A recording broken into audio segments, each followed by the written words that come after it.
చర్ల మండల బిఎస్ఎఫ్ఐ అధ్యక్షుడిని.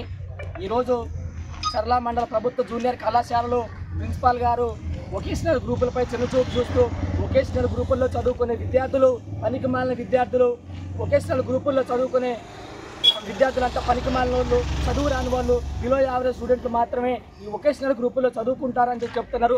ఈ వొకేషనల్ గ్రూపులు అన్నీ కూడా పనికిమాలిన గ్రూపులు.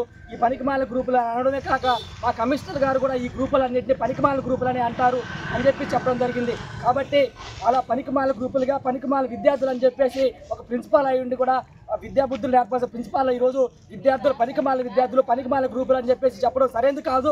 కాబట్టి వీటికై వెంటనే వారిపై కఠిన చర్యలు తీసుకొని ఇలా మాట్లాడుతున్న ప్రిన్సిపాల్ కానీ ఆచార్యులు కానీ ఎవరైతే ఉన్నారో విద్యార్థులు చదువు చెప్పడానికి సరైనది కాదు. కాబట్టి వారిపై కఠిన చర్యలు తీసుకొని ఆయన సస్పెండ్ చేయాలని చెప్పేసి కోరుతా ఉన్నాం. కమిషనర్ గారు చెప్పారని చెప్తున్నారు కాబట్టి కమిషనర్ గారు కూడా దీనిపై స్పందించాలి. ఆ కమిషనర్ చెప్పారు కాబట్టి మేము అంటున్నాం అని చెప్పే పద్ధతిలో ఆయన మాట్లాడారు. కాబట్టి కమిషనర్ గారు దీని గురించి స్పందించాలి.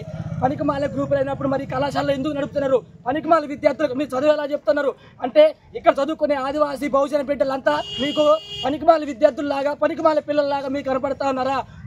మా బతుకులు బాగుపడే దానికోసం ఈ రోజు మేము వొకేషనల్ గ్రూపులు చదువుకొని ఈరోజు ఉద్యోగాలు పొందుకున్న వాళ్ళు ఇక్కడ ఎంతో మంది ఉన్నారు. ఈ కళాశాల చర్ల జూనియర్ కళాశాలలో 100% గడిచిన సంవత్సరాలలో 100% ఉత్తీర్ణత సాధిస్తున్న విద్యార్థులు వొకేషనల్ గ్రూపుల్లో ఉన్నారు. అలాంటి గ్రూపుల్లో ఉన్న విద్యార్థులని పనికిమాల విద్యార్థులు అని చెప్పేసి ఈ గ్రూపుల్లో ఎవరు చేరొద్దు, ఇందులో చదువు రాని వాళ్ళు మాత్రమే చేరతారని చెప్పేసి అనడం సరైనది కాదు. కాబట్టి ఆయన వెంటనే సస్పెండ్ చేయాలని చెప్పేసి బిఎస్ఎఫ్ఐ చర్ల మండల కమిటీ కోరుతా ఉంది. ఇదే విధంగా ఇక్కడ నుంచి జిల్లా కమిటీకి పిలుపునిస్తా ఉన్నాం.